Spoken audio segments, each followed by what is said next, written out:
Good morning. This is the book, Land of Our Ancestors. And I'm going to read you chapter 2 today. It's a little lengthy, so it's a perfect day because it's a learner-driven day. So get yourself cozy, maybe get a blanket, maybe snuggle down. I suggest you get a little whiteboard or somewhere to take some notes, maybe sticky note or whiteboard. So when you hear something that you're like, whoa, remember it, because I'm going to ask you to write 2 things. I'm going to ask you to write a couple things right here in the text box in Canvas to tell me 2 things that really stuck out to you. Ready? Okay, here we go. Chapter 2, House of the Moon. Isn't that beautiful? The following morning, Kilik woke up before the sun rose. The big day had finally arrived, and he didn't want to miss a moment of it. A boy's real first hunting trip away from the village was a big deal. If he could bring home meat for Hutash, the village chief would be good to his family. It also meant Kilik would be considered a worthy member of the village. Solomon and Wonono soon awoke and began preparing for the overnight trip. Solomon gathered the hunting gear they'd take with them. He also slipped on the talisman necklace he wore every hunting trip. It was a piece of deer antler to a string, attached to a string made of deer hide. The necklace had been blessed by one of the village ceremony leaders, one of the 12. It would bring its wearer good luck and help sharpen his hunting skills. Kilik's mother packed dry deer meat in a pouch along with other food, and she filled a water basket with fresh water. Soon father and son were off on the great adventure. We're headed for some of the best hunting grounds in the valley, Solomon said as they left the village. I want you to remember how to get there because someday you'll be hunting on your own. This excited Kilik almost more than he could stand. All right, father, he said, I'll pay close attention. The pair first headed north from the place of river turtles. The pre-dawn light was just bright enough for them to find their way across the rolling, tree-covered ground. I like the language. The language is beautiful in this book. The path first took them up a small hill away from the village and river. At the hilltop, Solomon stopped. Look to the east, he told his son.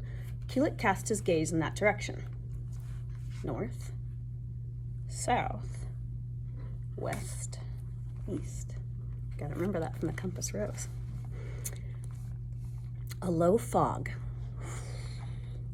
hung over the riverbed below them as they did on many mornings, but above the fog layer, the sky was clearer. There she is, his father said. Morning star wakes up early light to the light of dawn before grandfather's son begins his journey. Kilik saw the large, brilliant star sitting low in the eastern sky just above the horizon. Let's try to say that. Large, brilliant star. There it is. Just say it slowly.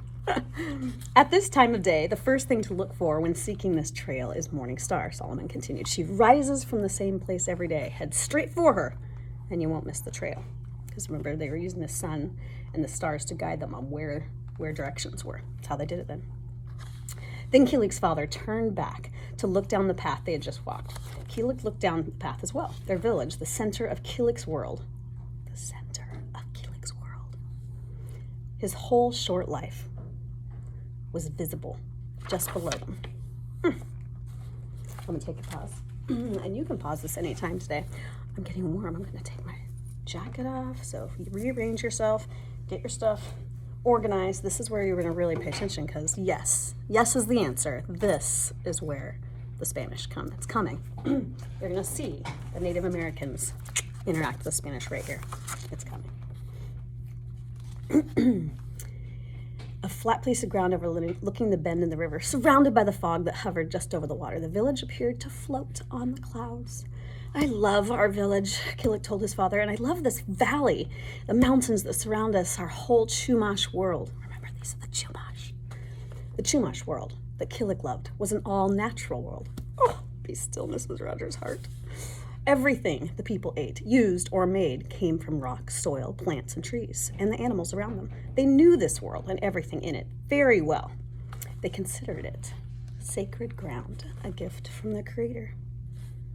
Yes, our people have been here for generations, Solomon said. Our lives are part of this place, and this place is part of us. That's why I want you to never forget who you are and where you come from. Now that's a line right there. I know some families who use that with their children. They say, don't forget who you are and where you come from. With one last look at the place of river turtles, the pair continued on their journey. Grandfather's sun began rising into the sky, carrying his torch in his daily journey from east to west. Soon their narrow path crossed the valley's main trail, running east and west, showing east and west, because the north and south is going to be this way. So east and west, this way. For who knows how long, human animals, Mrs. Rogers, try again. Humans and animals had used this trail and others to get where they needed to go. The Chumash territory was crisscrossed with well-known trails that led to familiar places. We're making good time, Solomon said after a while. Just then, the grass rustled to their right. A fast-moving jackrabbit burst into view and then froze. Killick froze too. After 2 quick breaths, the little creature turned and sped off back toward the bush. I wasn't ready, Killick complained. It happened so fast. Real rabbits aren't like the hoops in your hoop and pole game, Father said. They don't wait for you to say go. Killick slid his bow from his shoulder where it had been hanging and withdrew an arrow from his quiver. Knocking the arrow, he looked at his father. I'll be ready next time. Solomon smiled and walked on. Unfortunately, they didn't see another rabbit for the rest of the morning. At midday, the trail they were on opened to a clearing, and in the middle of the clearing stood the largest oak tree Killick had ever seen. She's called Mother Oak, Solomon said. As far as we know, she's the oldest oak in the valley. Our people have gathered acorns from her for generations. I know. Take a pause, soak it in. You might even draw a picture of a giant oak tree. They're gorgeous. If you were on our Kumeyaay field trip last year, we saw a giant oak tree. Maybe I'll call it Mother Oak. As the pair approached the tree, they saw 2 native men sitting in the shade eating. Solomon recognized them as friends from a Chumash village further east. He greeted them. Haku friends, he said, using the familiar Chumash word for hello. What brings you this way? Haku brother, the old man responded. Same as you, hunting food for Hutash. He pointed to a spot near the tree where the deer carcasses lay.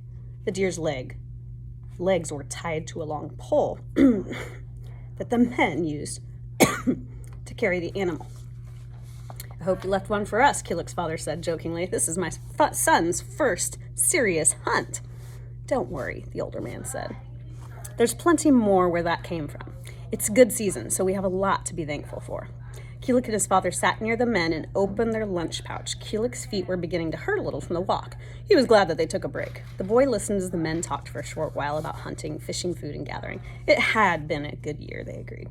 Soon, both hunting parties finished their small meals and were ready to move on. But before leaving, the older man approached Killick and Solomon. Get ready. Lean in. Lean in. I know. You gotta just snuggle down when you're reading. You gotta absorb it. Have you heard about the strange men who have entered our lands? The older man asked in a serious tone. They speak an odd language, wear odd clothing that covers their entire bodies. Now remember, they were in California. They didn't need to wear tons. It was warm here. Who are they, and where did they come from? Solomon said. No one knows for sure, the man replied. They traveled first to the lands of our neighbor tribes in the south, and they seem to possess powers beyond anything our own ceremony leaders have ever seen or known. Killick spoke for the first time. How is that possible? He asked. Our ceremony leaders know how to keep the natural and spiritual forces in balance so we can have good lives. This comment surprised Solomon. He looked at his son with questioning eyes. Salapay taught me, Killick said, that he says that part of the duties is uncle to teach me about such things. After a little more conversation, the 2 parties went their separate ways. So at this place we turn and head north, Solomon said to his son. I don't see a trail, Killick said as he scanned the landscape. His father walked to the north edge, clearing, and pointed with his bow to a small break in the grassy underbush. Right here. I call this path Made by Deer. It's really an animal trail created by generations of animals who passed here on their way to the watering hole. I'm going to pause there. It's a long chapter I did mention, so we'll finish this chapter together when we come back together on Thursday. I'm going to put my bookmark right here on page 23. This is magic. But remember, this chapter 2, is where they first heard about there being strange men in their land. So we know that the men came, but they hadn't interacted yet. Get ready for it. Go ahead. You can re-listen to this if you need to get your ideas. Write them below. See you tomorrow.